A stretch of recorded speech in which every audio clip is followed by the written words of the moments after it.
Hello, good afternoon, and welcome to the first The Cure and the Cause Live Lounge. Today, I have in the building Sound of Moja.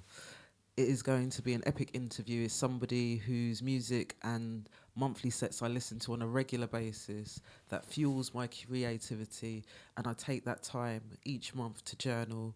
So, welcome, Sound of Moja, to the Cure and the Cause Live Lounge. Yes.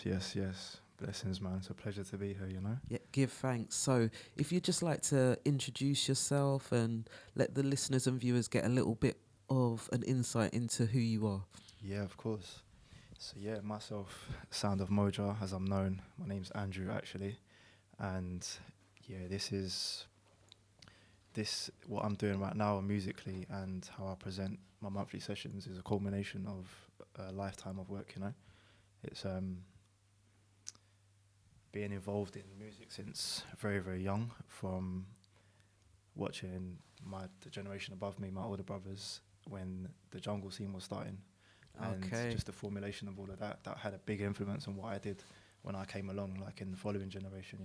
I can only imagine, because I know your brother has influenced the generation. So, to have a front seat to that energy Yeah. and his drive after meeting him as well, just understanding that is part of the fertilizer that has got you to where you are. So, I always like to ask the first question as an origins question, like the very beginning. So, what I like to ask is, what is the first ever musical memory that you have?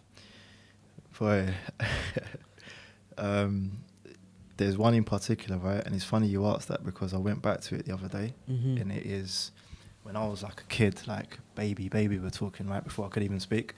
My brothers they started noticing that, there was something with me in music. So whenever they would play tunes on the vinyl player in the house, or my mum would play tunes, there were certain tunes in particular that I would just really gravitate to, and I'll be like locked in front of the vinyl player, in front of the amp, in front of the speakers. Okay, so what you just said there, your brothers are quite a bit older than you then? Yeah. There's a big age gap. Generation, so we're talking 10, 11 years older. Okay, so a generation between you. So that dynamic always, the youngest always seems to get all of the fertilizer and a lot of the essence of what the elders have learned and kind of take it and run with it. So, okay, definitely. so your next generation, okay. And I'm really excited because I've been watching your journey for a while. I think from more or less the very first session. I think maybe session 3, but I went back and listened to the rest. So it's been a journey, and it is a beautiful curated series that it's like a connection with the ancestors, unlocking just portals and downloads. And I'm gonna go off because this is Aaja music. We're independent. We say what we want here. So that being your origin as your first musical memory, how about what sparked music as a career? What fueled that journey? Again, it was mainly being around the environment that I was in. So you have to think, right, so my older brother was part of the first wave of drum and bass and jungle, like early 90s and everything. So, I'm picking up the house phone every weekend, answering a million phone calls. Where's Patrick? Where's Patrick? These are people that are coming to pick him up, go to gigs. We're talking about your likes of DJ Zinc, Goldie, Andy C, these kind of people. Yes. So it's like every day I'm hearing this. My brother's like hot on the phone every day, like, where's your brother? Where's your brother? We need your brother. So I'm obviously heavily influenced by this, thinking like, my older brother's so cool. What do you mean he had you on job? You know what I'm saying? It's like I'm basically his secretary at that point, right? And it's like he was fashionably late, so there was always like phone calls after phone calls, right? So now I'm like seeing that as seeing my older brother being this super cool older brother, and what's he doing? What's this thing that he does? Yeah. And obviously with my affinity to music anyway, just from young, the career aspect of it came in, like, I would say, prior to music, I was all about football. That was my thing, right? Yeah. I was kicking ball. That was just what I wanted to do. Didn't care about anything else, football or martial arts. And then I moved to Jamaica. I went to school for a couple of years when I was in like year 7. And then when I came back, everything with the whole football thing went out the window, and that's when music took over. Hold on, you jumped past a whole heap just there, sir. Yeah. Right, because that was a threat in my house from my mum. Yes. If you don't behave yourself, you're going to Jamaica. Yeah. My thing was it was a threat, but not even a threat. It was almost like, this is what's happening, and you just need to get ready for it. So I grew up with this thing of like, we're going to Jamaica at some point. Yeah. And I was like, yeah, but I used to go to Jamaica every year. and spent months there. Like, you know, I'd come back to school late through the school year because I was still in Jamaica and stuff every year without fail.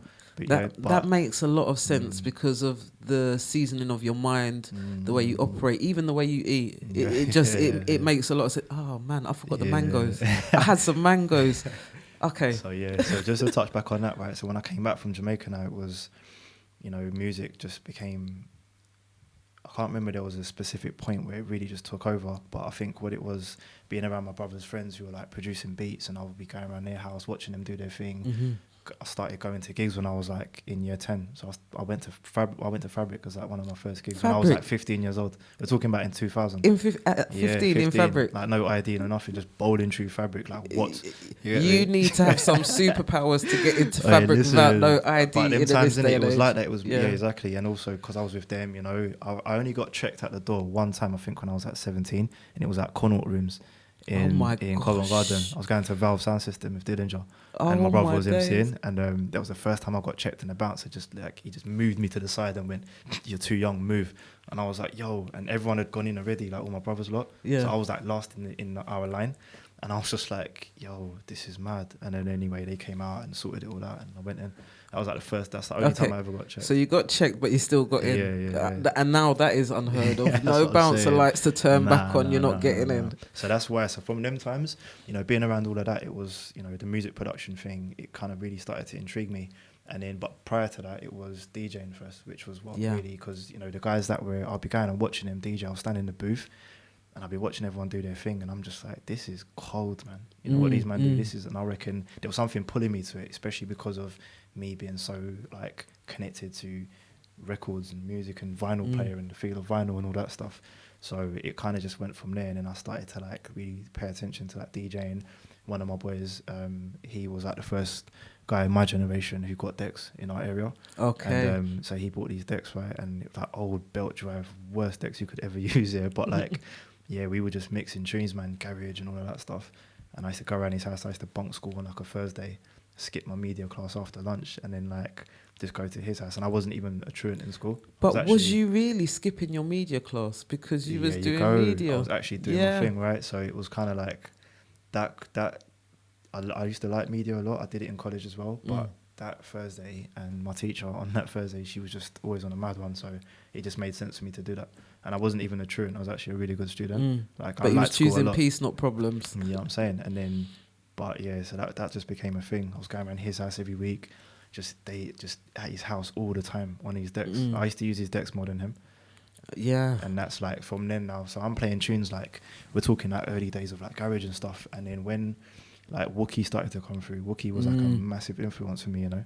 Yeah. Like his music and the way he put his stuff together and the soundscapes of what he did, I was like, I need to know how to do that because I'm playing these tunes and I'm hearing the sounds of the basses and the way things are put together. I need to know how to do that. I have a very inquisitive and scientific, investigative mind. Yeah, so very analytical. Me, it's like, now I need to dissect this thing, right? Because that's how I'm going to absorb that power. Do you get what I mean?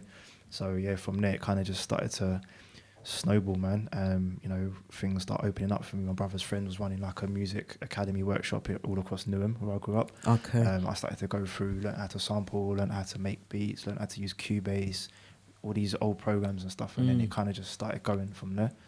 And then music production became the thing that I was really obsessed with. DJing was there, obviously, but it's like I'm making beats now, you know? Yeah, you're in the sound. Yeah, it's different. Yeah. I'm understanding that part of the journey. So we spoke a little bit about your origins and how you got into music. Can you share the pivotal moment that you realised music was your calling?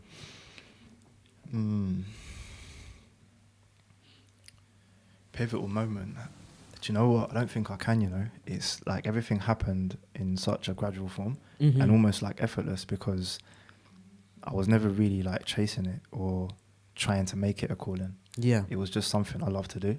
And like everyone's got their escape route, right? Mine's through the vehicle of sound. That's how I get away. It's always been that way. So, you know, when whatever was going on at home and things that I grew up around and stuff, nothing crazy, but just I needed a way to regulate myself. Yeah. The music was always that. Before I realised that that's what it even was doing. Medicine. That just was always there. So, yeah, I think I was just exploring production and DJing and so forth, and just having fun.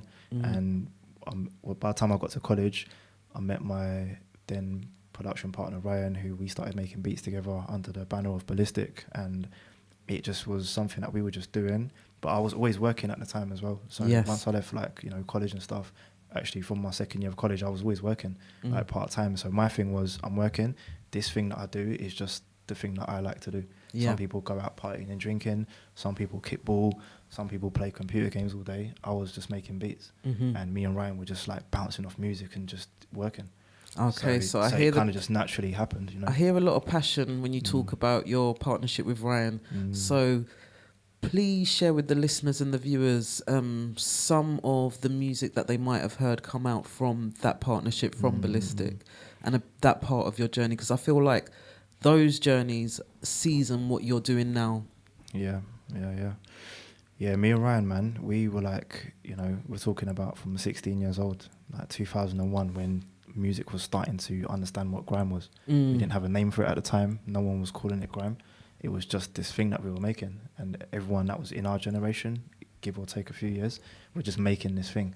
And we were just making our beats, man, just having fun. And it just like, I knew Ryan from before I met him in college, because he was a mutual friend of someone I grew up with. So I used to see him sometimes in my area, and we'd play football and so forth, but he wasn't my mate. Do you know what I'm saying? Yeah. It's when we got to college, we ended up in the same classes, the same form class, and he was already kind of like doing performing arts and singing and performing and stuff. He came to my place one day, saw what I was doing with the beats and everything, and he just was like, yo. So we started to like play around with it together, and that's the time when, you know, Neptunes were really doing their thing on the radio at the time. So in our college, I went to George Monet's in Walthamstow, and at the time, like, we were making a lot of beats for people in our college, like grime MCs that were coming up at the time, Scorcher, Shizzle, Morfire Crew, loads of guys, you know. But in terms of like sounds that we would have made over that time, we're talking like, you know, we made beats for like Wiley, JME, Skepta, Chipmunk, a lot of the Roll Deep guys. We worked extensively with Trim, who was in Roll Deep at the time. Trim was like, you know, managed by the same guy that managed me and Ryan, big up Tyrone, and we was operating out of the same studio unit as well. We worked with everyone in the scene, man. I could reel off names after names, but when we got signed in 2011 to Sony ATV, we got signed as producers, and we were working with the likes of Plan B, an artist called Delilah. We pretty much exec produced her whole album, so a lot of that music was ours. We worked with Jesse J, we worked with a guy called Daly, Tiny Temper, like a lot of commercial UK artists at that time. So, you know, I could reel off names and names, but these are the type of people. It's literally the playlists of like the 2010 era. Yeah. Okay, so we've got a bit inside what has seasoned you towards this part of your journey. So I want to go into an area of questions in the Evolution series, because with all of the rises we have and all of the successes, achievements, there's always going to be some kind of struggles. So I know you to be someone who's quite in alignment with yourself, and you use a lot of practices to keep your balance. So when it comes to having struggles or working through anything, what are the practices that you use? Yeah, man. Practice-wise, I mean, the first and foremost thing is just like being with whatever's taking place. Present. You know what I'm saying? Like for me, it's quite easy. We can easily use practices as a means of escaping what's going on, because we don't want to be with it. So we're trying to like force our way out of it, or force it to change. But I find that, like, you know, the practice, whatever that may be, should just actually complement your presence with whatever's taking place. So for example, if you're going through something really difficult, like in my instance, I'll give you an example where there was a period, like towards the back end of my time with Sony, I had a lot of stuff going on in my personal life with my house, like things was going on, all kind of stuff, right? Financial stuff. And I was like really not dealing with it until it came to a point where I couldn't find any other place to hide from it. It was just with me every single day. It was even affecting my work in the studio and everything. So that kind of coincided with me stepping away from music for a bit and just taking care of what I need to take care of in my life. At that time, I wasn't the person I am today. Of course, it was a very long time ago. So you know, I wasn't even really, let's say, using practices or so forth. I was just being in the situation. Yeah. So, you know, if we talk about nowadays, there's things like, you know, the classic things, man, meditation, reading, writing, moving your body, all these typical things that people will do. These are stuff I practice like pretty much daily. But I would say the best practice for me personally is to just be in the arena with whatever's taking place and let whatever needs to come through you come through you. Exactly. Know? Yeah, exactly. Because I've been playing this track, and one of the vocals in there is, if you are constantly running from pain, pain is running your life. And sometimes you've just got to sit with it, go through it, so that you can heal. I don't think that process will take place until you go through it and you actually sit with it. Of course. So I'll give you another example, right? So, you know, last month when I came to see you, when we did the other interview, on the way down, I was in the car to the station, and out of nowhere I started to get this really uncomfortable feeling like coursing through my stomach and my chest. And I was like, yo, it was like almost a feeling of nausea, but not exactly that. It was just very uncomfortable when it was moving. It felt like it was coursing through me. And I was like shifting and moving my body because it was that uncomfortable. And I noticed it was happening. And at that point, I was on my phone. I think I was like reading a message from someone. So it's like at that moment, I noticed it happening, but I'm still like doing what I'm doing on my phone. Then I was looking out the window and I realized I was trying to avoid the thing. So in that moment, it was only like for a period of, let's say, 15 minutes or so. But that's when I was like, you know what, put my phone down. Let me just stay with this. And I had to like, it actually forced me to stop what I was doing because it was commanding my attention so much. And I wasn't trying to change it or get away with it or whatever. I was just respecting it. Yes. Do you get what I'm saying? Yeah. It's like it was calling me to say, yo, I'm here, you know, don't ignore it. And I just stayed with it, and it was really uncomfortable. Probably the universe telling you to do some breath work. You know what I'm saying? Yeah. I had to, but I actually had to, because that was the only thing. By breathing, that's what helped it to move through and dissipate. Yep. So it was like, it's things like that, you know, when things come up, and they do many, many, many times in our day, but if we're numbed out or we're not paying attention or we're trying to like stay in our distracted state, we're not going to see it and feel it. Yeah, and 100%. Those, for me, I find in those moments, especially when you've got something really uncomfortable happening, there's a lot of, you know, information available to you if you tune into it. Sometimes when you're looking for like an answer or guidance, or you just confused about what's happening in your life, it's really in the thing that you're avoiding, which is usually uncomfortable. Exactly. Whatever it is, I don't know what that thing came up or why it was there. I'm not trying to figure it out. I'm not really too bothered to find an answer. I just know that I had to be with it. And when I did, it was gone. By the time I got to the station, it was great. Yeah. Do you know what I'm saying? So for me, practice-wise, that's the best thing to do. Is be present. Okay, so one of the other questions I like to ask is, can you tell me about a time that you felt like giving up and how you motivated yourself back? Yeah. Many times. many times. Even up till recently. You know, you just have moments, right? We're human beings, and sometimes things seem like there's no point carrying on, or you just don't really see where things might be going. So you've that side of you, let's say the opposing side, which is not an enemy to you by any means. You know, people say you're inner critic or the ego, all these different things. I don't see it as something separate from you or something that you're supposed to be like fighting against. It's actually balance. Giving you the necessary resistance for you to overcome. Because when you do overcome, the feeling of fulfillment you get from that is you can't get it without that resistance. So that's why it's there. So the giving up portion, I mean, it happens very often up until recently, but let's say I'm much more aware of it now than I was before. So I don't tend to succumb to its influence, but I do, again, respect it because it's showing me something, right? And it may be showing me where I need to inject a bit more desire or passion into what I'm doing and come away from outcomes. Yes. You know? So, but a big example actually prior to where I got to this point was when I left Sony in 2016, 2017, and we gave up the keys to our studio. And it was like, that time was, we had been in there, you got to think, right, from the end of 2004, we were in that studio and it was our spot, you know. We built it from scratch. We done the whole thing up from scratch. We had so many different experiences in that place. And in 2017, everything was like coming to an end now. You know, the thing with Sony was finishing.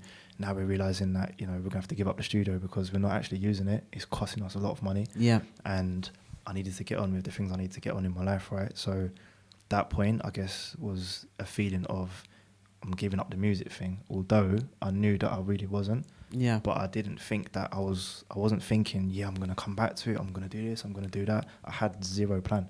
I just knew that I needed to give up this at that point in order for me to go to my next stage. Yeah. But during that period, like when that happened in like the year following, let's say, you know, I was doing loads of other things like work-wise and so forth, but I still have all of my equipment at home and all my stuff, and I'll be playing my stuff sometimes thinking, yo, like, how have we just let all this go, man? So much archive music. And then I'll be talking to Ryan sometimes and I'll be like, this is mad. We had so much in the pipeline. But that feeling of giving up was very strong at that point. But if you ask me how I motivated myself to come back through, I didn't. I actually didn't. There was nothing I did. I just was getting on with my life, really. You know what I'm saying? And years later, fast forward to like 2019, 2020, the sounds that I was consuming quite a lot, which is what you hear me playing now. Yes. That was what brought me back. I didn't motivate myself. It was just the music was like, yo, we need you to come and get involved. Yeah, so, which is giving me goosebumps because it's around the same time that I got the call and the conversation with Aaja to come here. Wow. So it's like a lot of people I speak to say that was the year that music came knocking, just before COVID, before we knew that word, lockdown or anything like that. It's like everybody had that reconnection with music.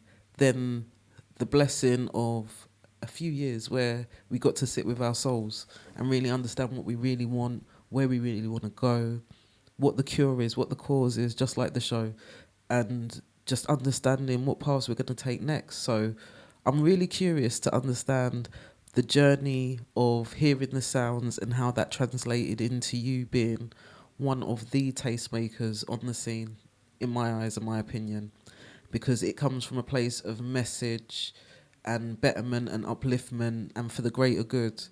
And it really is something that I know a lot of people that I speak to who listen to your sounds say that it's a time where they sit with their soul and they can get those creative downloads or personal downloads for their own soul. Because I write so much in those sessions, but I don't know if some of them are going to see the light of day. Yeah, man. Yeah. Firstly, I appreciate the words. Thank you. You know, that reflection is really nice to hear.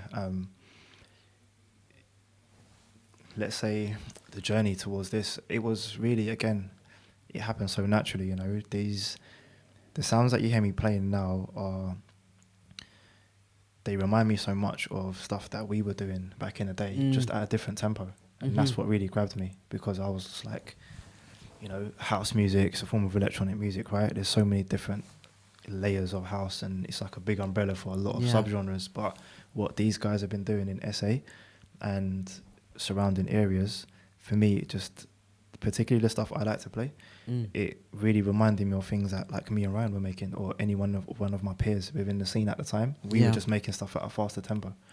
And one thing I really liked about it was that it almost was its own thing. The sounds are almost their own thing. Yeah, they come under the banner of house, but they don't really fit properly into it in the classic way. And that's exactly how me and Ryan made our music. You know, we were like grime producers by trade, but we didn't ever fit into any particular box, including grime. We always just had our own thing going on. And for me, when I watch a lot of these young kids that are making this music now, it just reminds me so much of that period and that time. Yeah, that township vibe. Yeah, man. It's given that old school energy of the estates and where the Risky Road tapes came from and all of those kind of energies. Yes, exactly. But now they're just, instead of Risky Roads, it's TikTok and that kind of energy. And you've just given me such a massive flashback to the estates where they'd be in the flat, jump on, and every man's on and they're riding the latest beat that the hot producer at that time has put on. So it's definitely an energy that has got a similar seasoning from the underground, from different kinds of areas of London where it can be quite diverse. So yeah, I like that analogy because I can just see how it is very much in tandem with the scenes. Yeah. So, right, we're going to jump into a body of questions like the area of growth, the tools that you use. So how has your sound or style since you started evolved, do you feel? Yeah, man. Since I started from my early days. Yeah, we can go early Yeah, days yeah, and then yeah. jump into your journey in the genres that you're in now. Yeah, there's been a massive evolution, I would say, primarily because of my own personal, changes and growth within. I'm a lot older than I was before. We're talking, I started my music journey properly, I would say, from when I was like 14. When I was first like making beats on my PlayStation with a game called Music back in the day. My gosh. You know what I'm saying? Like I've got flashbacks. One of my boys, Jerome, who lived around the corner from me, he's a DJ within the dancehall scene. Rocky Boss, his name is. Yeah. So people know Rocky Boss. Like he's been around for time. Me and him grew up together, innit? He's like one of my oldest. This world is just so small. Yeah, man, literally. Yeah, big up Rocky Boss every time, man. He's like, he gave me this game because he saw what I was doing. He knew what I was into, and he gave me the game. And he was like, "Check it out." And I put it on my PlayStation, and I was like, "Yo, what? You can make beats on the PlayStation?" I was like, "This is mad." And in the following year, when I was 15, when I was in year 10, I bought Music 2000. It came out in 2000 on my PC. That's like when the first PCs were coming around and internet and all them things. Yeah. So like, we're talking from them times, and obviously, young kid growing up in Newham, all things going on around the ends, whatever, and the type of music you're making and influenced by, and the energy was very much street, young, testosterone energy and clashing and ends and all these things. Yeah. That's where I was, right? And that obviously influenced what I was doing, what I was making. Funny enough, because at the same time, throughout that whole period, I was going to church. So man's going to church like every week, and making wicked man grime throughout the week and everything. So it's like the balance was funny. It was just funny. I've got an idea for a remix. I'm going to tell you when we jump off. Oh my gosh. Funny. So that was I guess the whole thing with me, like just being in church and stuff, that kind of helped me keep away from a lot of the madness on road and stuff. Yeah. But at the same time, that's where I was from. That's where my friends are. I was in the thing, right? Yeah.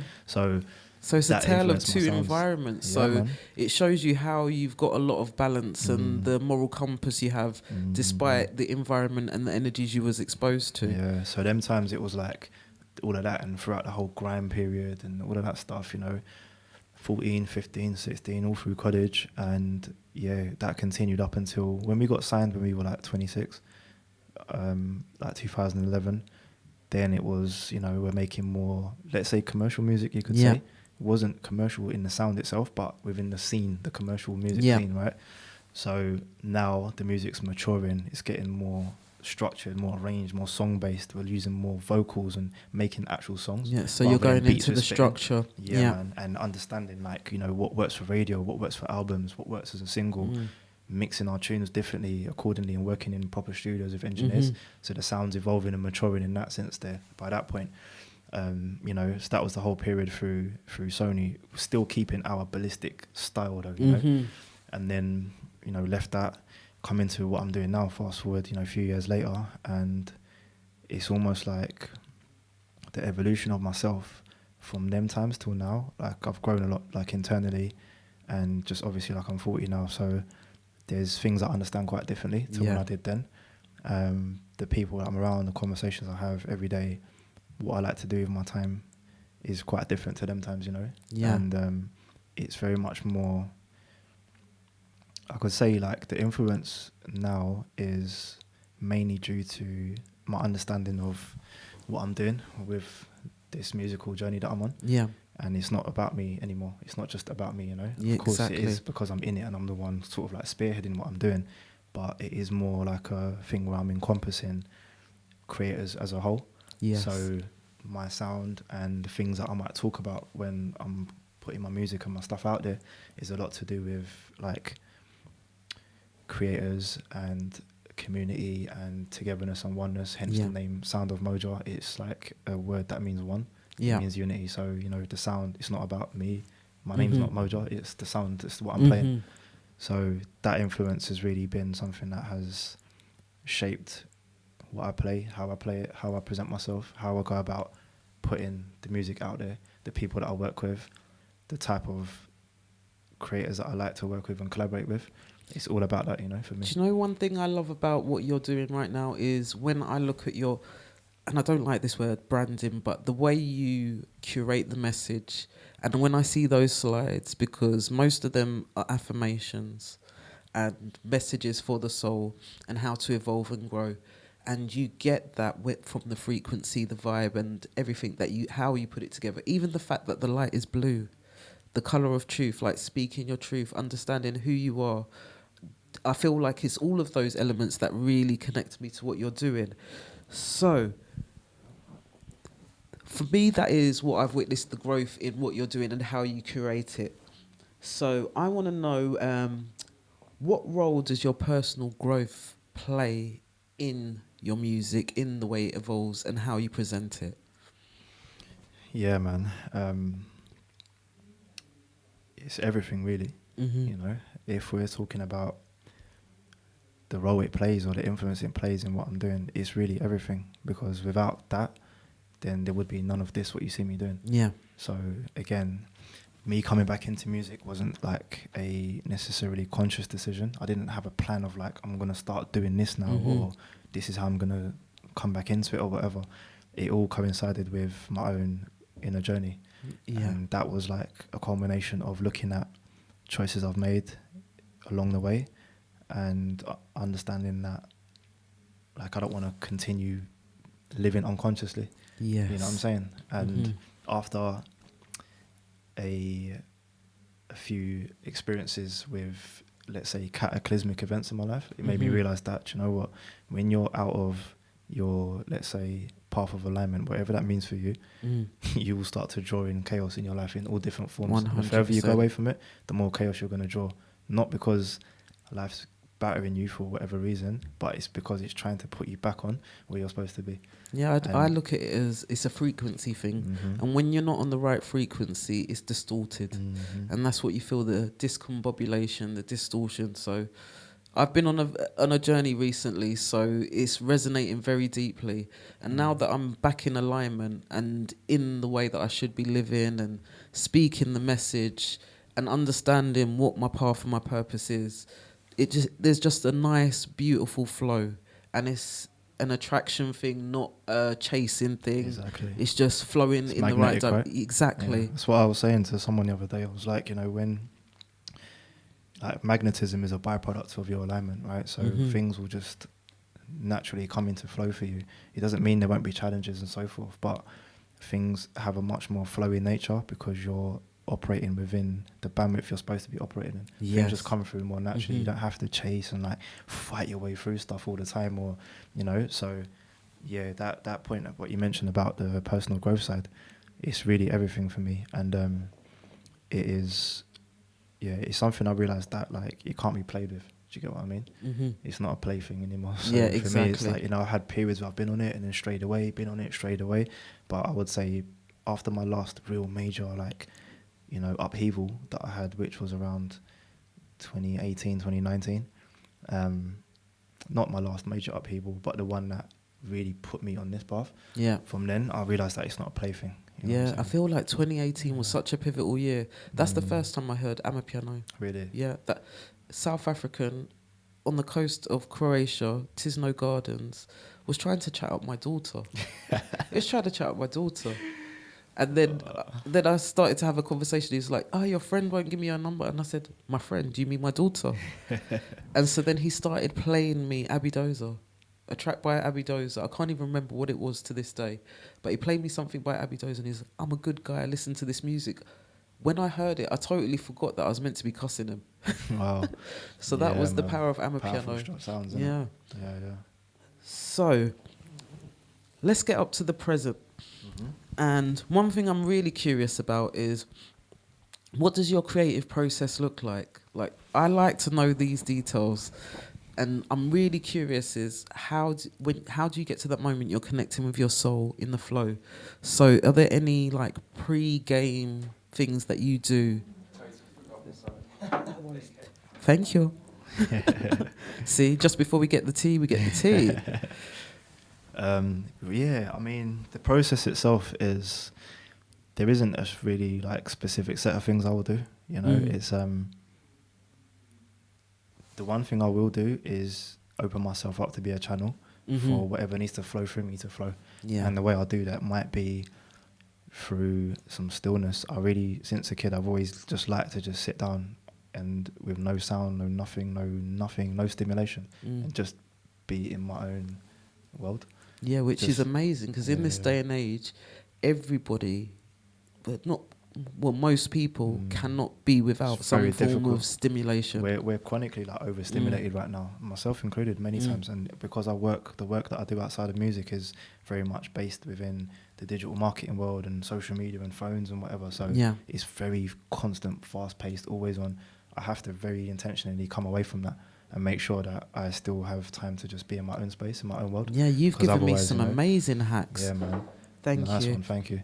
So it's like, yeah, that I would say that's one of the things I've always loved to do. Just be quiet, just sit down. Anyone that knows me from when I was a kid, they'd always tell you that, you know, I was really quiet or I was just such a good kid in quote marks. Are you the because- youngest in your family? Yeah, it makes sense. So more time because I was just in my own world and like just doing my own thing, you know what I'm saying? So I mean, that has its perks. It can also be a hindrance sometimes as well because you can easily just escape there and not deal with what you need to deal with. But it that's one of the things for me in my creative process, just being a channel, and whether it's through that medium or whether it will be through actually listening to some sounds first and just kind of like prepping or tilling the soil, let's say, right, and getting in the vibe. I can't really tell you a specific way I go about it, but it really is just immersing myself into knowing that, okay, right now we're going to start creating. Yeah. It's a time where it's not a passive thing for me, right? I don't just randomly do it half-heartedly and be on my phone and whatever. It's like this is a time that is very protected for me. Yeah. So whenever I spend time on it, which is every day, like for a long period of the day, then that's what I'm doing. No one's getting hold of me. They can't get hold of me much anyway, but there is nothing that's going to get in the way of that. Yeah, because you've shown me some amazing hacks how to kind of curate my time and make sure my phone shuts down so it's not on and certain apps are locked off at a certain point. So even though I've done those processes before, to be re-engaged with something that actively turns those things off, it's made the time that I need for me and my soul so much more intentional. So that is very powerful in the process. Stuff, man. Yeah. And also, what do you feel your message is, or what message are you trying to convey through what you're doing with Sound of Moja? Yeah, man. $1 million question, right?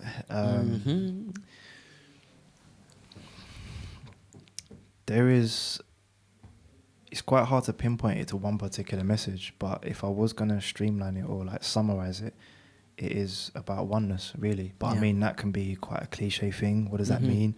Yeah, oneness, unity. Like everyone says that, but what does it actually mean? Yes. For me personally, it is firstly like oneness with yourself, because without that, there's no unity anywhere. Yeah. Right? I feel like in this time now, with so much going on in the world and what seems to be a lot of destruction and chaos and so forth, of course there is, but that in itself has a part in the overall game of life. But without connecting to, or let's say creating oneness within yourself and understanding who you are and changing yourself first, you can forget about trying to change the outside world or forget about trying to bring about any kind of unity in the world, because the world is made up of individuals, and those individuals are collectively contributing to the overall energy of the world. So if the individuals are not doing what they need to do internally, the outside energy of the world, the collective energy, is going to be how it is. So it's like we can look at all these things going on and moan and complain and wish it was different, but until you deal with the war inside of you, until you deal with the separation inside of you, until you deal with whatever's going on inside of you that you see outside in the world, and whatever you do see out there and what really bugs you the most, you can guarantee that's operating inside of you on some capacity, or at least in potential, right? So until you deal with any of that, you can forget about whatever kind of oneness. It's very interesting you say that, because since November, I've intentionally not been delivering a lot of my practices because I didn't feel fully in union with myself. So I said, how can I heal and transfer energy and support someone when I don't feel that union within self? So it's been a very intentional path since then to fully feel that union of self and just get back on track before I kind of deliver or service community. I need to service myself. Yeah, exactly. You need to fill your cup first, man. You know what I'm saying? So I guess I would say, message-wise, it's about that mainly. And then from there, we can go into all the other facets of it, which is, about creativity and just doing things that are bringing you closer to your alignment, whatever that means for you. Understanding that it's not a play thing when we're here. You know, we all come here with a specific purpose and a specific set of gifts, talents, or ways that we can influence the world to leave it in a better state than when we came. Yeah. Some people might not think that they have any significance with that, or there's no relevance for them, or they're just here to exist. That's cool. But those who do feel that, they know what I'm talking about. Do you know what I'm saying? Yeah. So I guess that would be the overall message of... You just gave me a flashback to one of our conversations. Sim, your medicine's not for everyone, and that's okay. Yep. Yeah. That one created a lot of different things after that. Okay, so now I would love to ask, are there any current projects or collaborations that you are particularly excited about and can talk about? Projects and collaborations.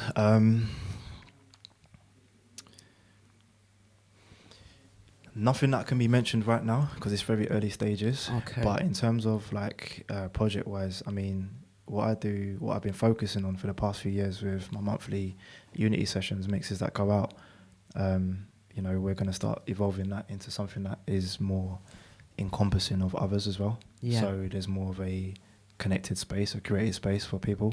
How that's going to be formed, how it will look, the details of it, I can't tell you right now simply because I don't know. Yeah. And that's because I've not tried to overly figure it out. I just have a vision of like where I want to take it, and I'm just immersed in the game and following the nudges step by step. Yeah, just following flow. Yeah, man. But right now I've literally just moved into a new studio, so where I host my sessions now, and it's given me more of a platform and a space to do the things I want to do with Unity sessions. So you'll see over the coming months a bit more development of it, a bit more of, you know, oh, that's new, oh, that wasn't there before, oh, that's happening now. It's just slowly building. Brick you know? upon brick. Yeah, man. Brick upon brick. Yeah, man. Yeah, man. Okay, so we're going to jump into the evolution question before we get inside the mix. I'm so excited for this one. I can't believe I get to do this on a regular basis. Like, do I get to have a one-woman rave to some of my favourite DJs and producers?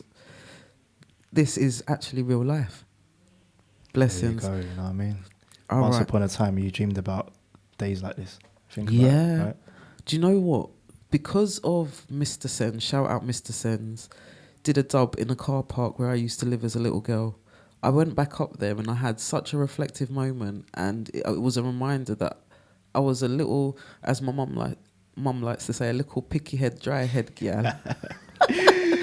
Sitting up there dreaming of being Angie Lamar or Jenny Francis and writing lyrics, and it's happening. That is the essence of manifestation. Now, Stepping towards it, and just by being kind, you can still do whatever you want. You don't have to jinnle nobody out here, you know.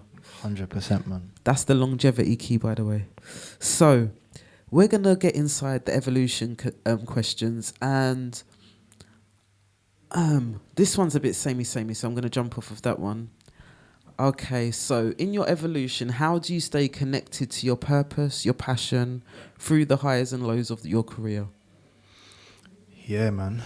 That's a good question, you know, because... I've been trying to draw this answer out for you for the longest, because you're a martial artist. Yeah, man. So that is where I was trying to get to with that those questions. So I know that is a big part of your discipline. It is, yeah. Yeah, and how you keep your balance, and definitely motivating me to get back into training. Yeah, jump back on. Yeah, you no, need to. low-key, I've got started. Oh, okay, nice, little bit. Nice. Yeah, man. I mean, how do I stay connected in that way? I guess for me, it's like remembering what's important. Yes. You know, it's quite easy to be thrown off track. There's all kinds of things out there in this world that can pull you away, make you lose sight of what you're doing, distract you. It's very alluring, it's very tempting. There's all kind of stuff, and I don't even just mean like the classic worldly things. Yes. I mean even things that could seem like, oh, this is a great idea for me to get involved in, and it could be in theory a very good thing for you, but it's not your path. Exactly. You know what I'm saying? I've experienced it. You know, I would call them, let's say, shadow careers. They're not exactly what you're meant to be doing. They're good careers or they're good paths, but they're not exactly. They're almost serving as a way to like keep you away from your calling. Yes. Because what comes with your calling is a lot of responsibility, and also like it means that you have to be open to the idea that like you don't know how it's going to go. You know, when you're following, let's say, a shadow career or something that could seem to be very well placed for you, there's a path, there's a direction, there's an end goal, there's examples of it. There's all these things that can give you a sense of security because you can see where it's heading. And you could be like, oh, if I just do that, then I can go there, I can do this, I can do that, blah, blah, blah. That's great. And for some people, that works. By all means, go ahead. But when you're following your own thing, then there's no example to follow. Exactly. There's no blueprint, no blocks. And if there is, and you're absolutely clear about what you're doing, then you're following someone else's path. Yeah. You know, and again, there's nothing wrong with that. But if you're trying to bring about what lives within you and what you came here for, then you have to come face to face with the idea that you ain't gonna have a clue about how it's gonna go. And also that means that you need to be open to the idea that, you know, there's going to be hurdles along the way. There's going to be what is considered to be failure along the way. There's going to be rejection along the way. There's going to be like people just not seeing you along the way. There's going to be. But sometimes I think that is a blessing, you know. It is. Because you get to go and do whatever you feel your soul feels. Exactly. Without any pressure or any, I think you should do it like this. Or the boxes, the proverbial boxes. Yeah. And the other thing is as well, like with the whole creative journey, it's like, when you mentioned about martial arts, it's very similar in the sense that when you're starting out, like a sport I do, Brazilian Jiu-Jitsu, it's very, very technical and very intense. And in the beginning, you ain't got a clue what you're doing. Yeah. Everyone else around you seems to be doing their thing and being like, wow, they know what they're on. So you might try to follow their path. Like I was saying, you might pick a shadow career within the dojo of like, oh, he plays like this, I'm going to do what he does. Yeah. You can play around with them and get inspired and find out. But ultimately, you need to figure out what we call your game, your the way you play the game. Yeah. And that can only come through putting time in on the mat and exposing yourself to the hardships of it. And it's the same thing with music, life, whatever you want to say. Yeah, every stratosphere that is the same thing. So for me, it's like staying connected through that evolution is just really knowing, again, what's important, knowing that this is what I'm here to experience, right? Not even necessarily here to do, because the doing comes in many forms, in many ways that I can't even always predict. Like I wouldn't have thought, like, you know, a couple of years ago, I'd be sitting down with you here doing this, or even, let's say 5-6 years ago, doing what I'm doing now musically, when I was leaving my studio and giving up technically in that point. I'd never saw any of this before, so I can't predict the doing, but I can understand that there's experiences to be had. And for me, it's like, that's just how I stay connected, just knowing that like there's always a new experience, and those experiences are going to challenge you. They're going to make you have to come face to face with your smallness, or how you limit yourself, the things that you're afraid of. And that's why I talk about creativity so much, because when you're creating and you're putting yourself out there and you're following your path that has no blueprint and has no thing to go by, you ain't got nothing to hide from, man. You have to put yourself out there. Yeah. And that's why a lot of people don't do it. Or they follow something that's already done because it's safer. They can find refuge there. They don't want to expose themselves. You sound like my mum this morning. Me and my mum was having a conversation. She said, why y'all got Albania? I said, don't worry, Mum, I'll send you some pictures. You'll want to come next time. So it's very yourself, true. Man. Yeah. Within reason, of course. There's no like safety is paramount, of course, right? But it's about just, putting yourself out there. You know what I'm saying? And that's going to force you to grow and evolve. Yeah, and I always say that feeling, that uncomfortable feeling, is the sure sign that you're growing. Yeah. Because if you're staying in the same place, you'll feel fine. Comfort zone. Yeah. But uncomfortable means that you are growing. So, one of the last things that you did before I haven't written like this for a long time. I had a double dose after you got back from SA of Sound of Moja, which led to me writing something called Protect Your Energy, live on air. So I haven't got pen and paper today. I'm going to just flow with the feeling and just let go today. So we're about to get inside that mix. So talk to me a little bit about your recent trip to SA and how that has seasoned the evolution that we're about to witness. Yeah, man. SA was it was a great experience, you know. I was out there for just over a month and I was looking for somewhere to go in that time in January, right? It was my birthday. I was turning 40. I don't normally celebrate my birthday or do anything. So I said to myself, let me go and spend time alone and just do my thing away somewhere. Looking at a few different places and so forth. And then SA just came up into my awareness that one day I was listening to a tune, actually. I was preparing the mix of that month, cleaning the yard. And then there was a beat that came on my playlist, and I was like, this beat is cold. I looked at the name of it, and it was called Durban Curry. And Durban. So I was like, wow, how comes I'm not thinking about SA? It just wasn't on my mind. So I called up a couple of my guys, some of my older guys that are over here from SA, and I was asking them about Durban. And one of them, he grew up there. I didn't even realize. And he was like, wow, bro, you need to go. Trust me, I'm telling you. Da, da, da, da, da. The other guy gave me the full sales package.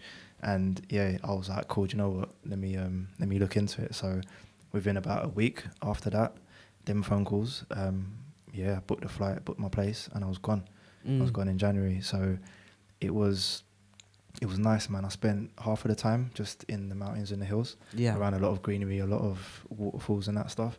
And then the second half, I was right in front of the ocean, further down towards the south coast.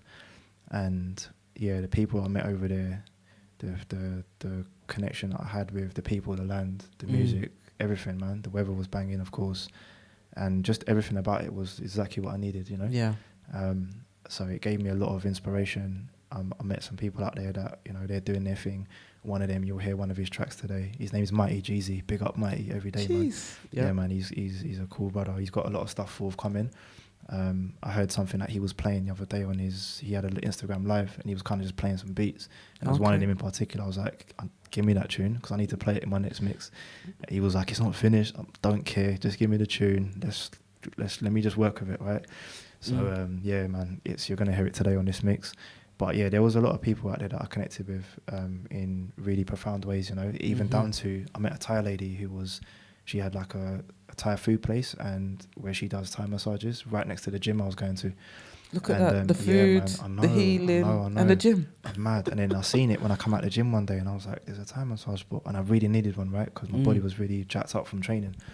So I met her now, and she was super cool, man. Her whole life story is just like something else, man. Her and her husband and that. So they were really cool people. So, you know, people I met just on the street, people in the supermarkets.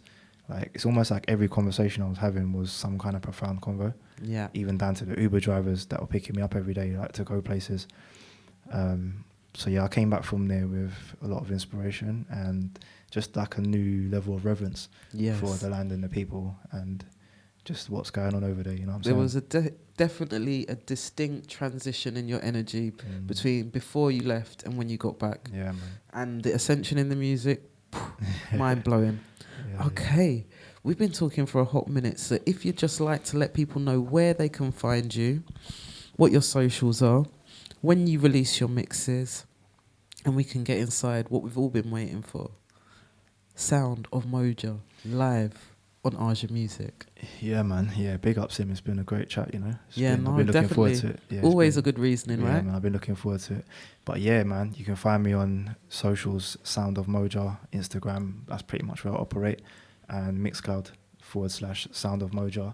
Unity sessions every month, usually around about the end of the month. Yeah, you'll see end it coming of the month. Out usually.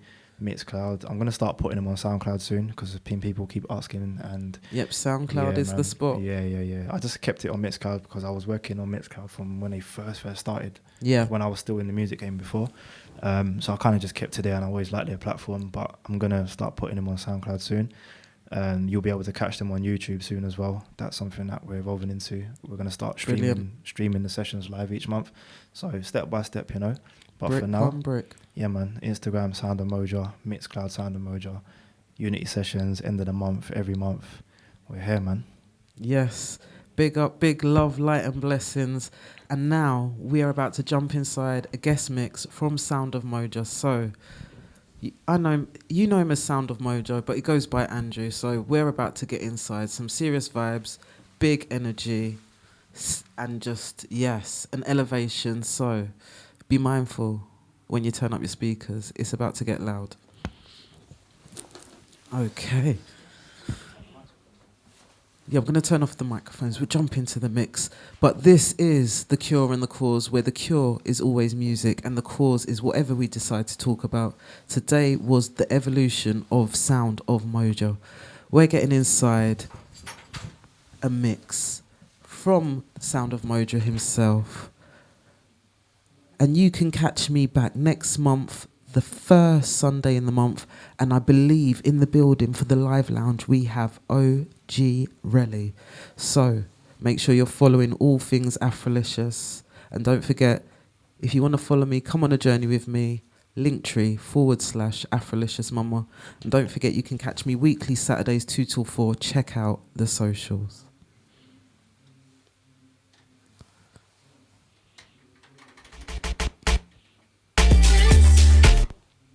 This is the Sound of Moja. This is Aaja music. This is the cure and the cause.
out for me. I let someone disrespect me once, never again. Sorry, I ain't sorry. I'm just gonna leave. I'm the fool for thinking you would change your ways for me. I'm just gonna leave, looking out for me. Tired of hearing all your lies, 'cause all you ever see is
Show me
ngabeza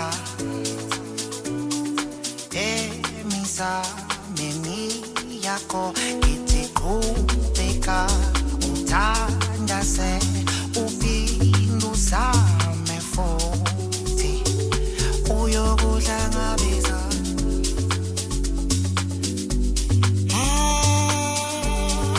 lona liyabo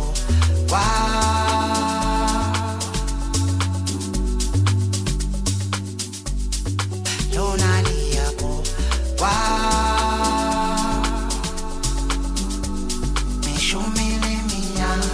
shumile minyaka uthandaza uzamuhluleka kodwa isinamuva liyabowa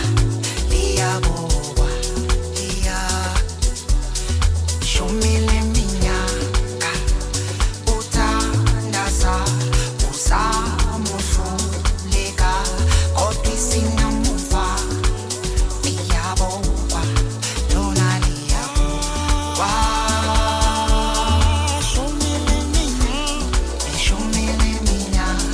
shumile minyaka uthandaza uzamuhluleka kodwa isinamuva liyabowa shumile minyaka uthandaza uzamuhluleka kodwa isinamuva liyabowa lona liyabowa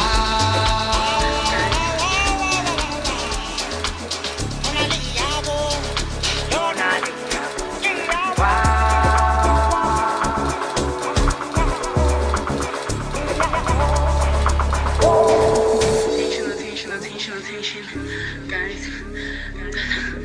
Only glue in my eyelash.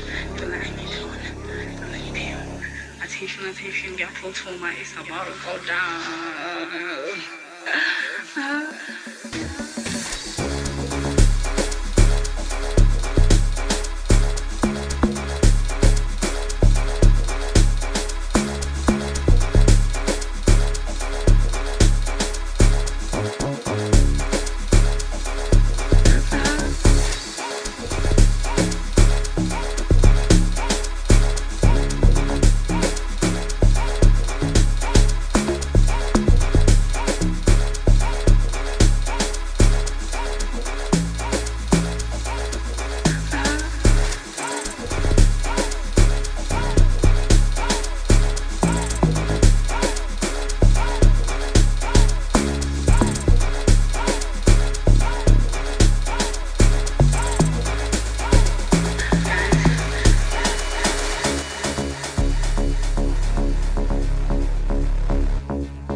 Check, check. Okay. I think there's been a system overload because we just got some serious news. Whilst live in the mix, Sound of Moja, Unity Sessions 38, number 1 in the Kwaito Mixcloud Chokes, and number 3 in Amapiano, Manifesting Magic. And it has been a beautiful, beautiful session, all the way my feelings, in the background, some of the magic that Sound of Moja brought back from Durban. Exclusive. Let's go.